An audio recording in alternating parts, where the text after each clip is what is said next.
I'm going to try and take you through a journey about life, curiosity, and science. To start with, everyone in this audience is a member of a curious species. It's our defining characteristic. It's what has led us from hunter to gatherer to farmer to urban dweller to people who come to TED Talks. All right. Curiosity is about asking questions. And one of the biggest, most important questions I think you can ask is there life out there? We know that there are about 1 billion planets in our galaxy alone. We know that of those, at least 5,000 to 6,000 are like the Earth. So the question arises, is this the only planet in that whole list where life exists? Because if it is, we need to look after it. We need to take care of it. There's no do-over. There's no backup. If, however, life is everywhere or pluralistic, then we need to go visit our neighbors and understand what they're doing. Science is socially codified curiosity. It has a method. One of the scientists many years ago looked up at the stars, their motion, their movement, and he was intrigued. He measured all of their positions that he could see. He built his own telescope to do so. He went out and found a learned book because there was no internet at that stage, right? And he took that and he validated his observations. Now, what happened then, he wrote letters, and these observations challenged the orthodoxy of his day. So, in fact, he was prosecuted by the Inquisition for heresy. That was Galileo. All right. So, questions have consequences, and this question of life, to me, has huge consequences. It will directly impact our view of ourselves and our view of the universe. So let's begin. In 1952, Stanley Miller, who, by the way, was the first assistant professor of chemistry at UCSD down the road, right, he did an experiment with Harold Urey. They took a bunch of gases representing an initial atmosphere of an early Earth, very hot. So it had nitrogen, it had water vapor, it had methane, and a lot of carbon dioxide. They put them in a flask, they heated it up and cooled it down, and they added some lightning with some electrodes. And they let it go for about a month. And what they found was a sort of sludgy mess, right? Bit ugly. But inside that was amino acids, the same amino acids that are in all of your DNA, your blueprint for life. In 2014, the Japanese sent a probe to the asteroid Ryugu. Ryugu orbits just outside Mars. It's about 4.3 billion years old. It actually predates our solar system. It used to be out in the Oort cloud, right out beyond Uranus and Pluto.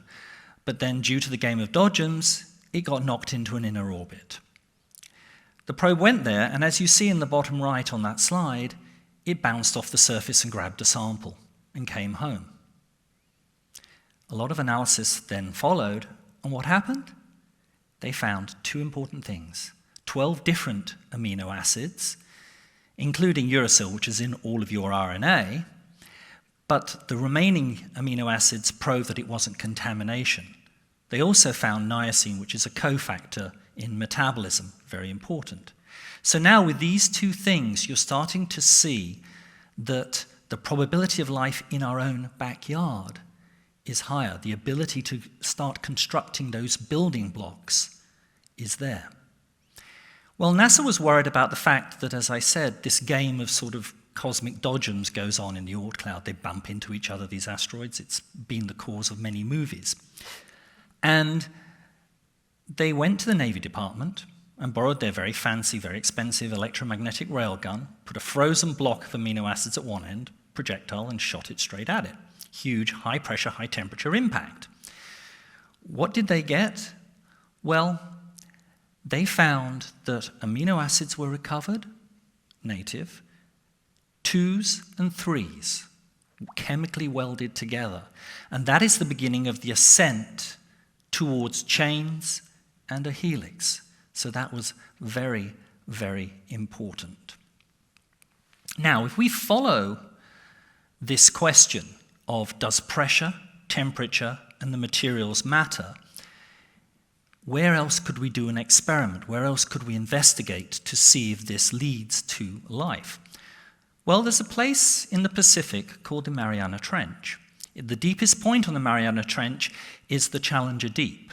And in the Challenger Deep, at 8.5 miles down from the surface, the pressure is 14,000 pounds per square inch when it's about 12 to 13 in your kitchen. We found life. We found a unique species of bacteria. And that's very important because it's isolated from the surface, it's separate.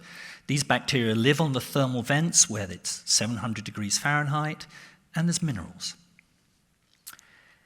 In 1997, continuing this journey, NASA and the European Space Agency sent a probe. The probe went to Jupiter and then Saturn. And the probe went out and looped around the sun in a slingshot to give it some acceleration and then transited to those planets, imaging their moons. When the probe got to Jupiter, it passed by Titan. And on Titan, it saw lakes of liquid methane and ethane and hydrocarbon rain. It also saw subsurface oceans of water and ammonia. When it got to Saturn, and this is actually a view from Cassini, the probe, when it passed between the planet and the rings, and you can see the moon Enceladus there. Now, Enceladus is beloved by astronomers because it's one of the brightest moons in our solar system. Cassini solved the problem of why is it so bright, because as you see at the bottom of that moon, you can see 3 little sort of trails, plumes as it were. And what you're seeing is volcanoes shooting mineral-laden water up. And then some of it condenses down. But some of it makes its way all the way to that bottom band, the E-ring, around Saturn. And that allowed Cassini to do repeated measurements, repeated samples, and in fact to fly through the tail of that plume. And we saw that it was a very salty, very mineral-laden material, and that it contained phosphorus. It is almost identically the same chemical composition as we see in the Challenger Deep, and we know that leads to life. So, have we found life? No, we have not yet.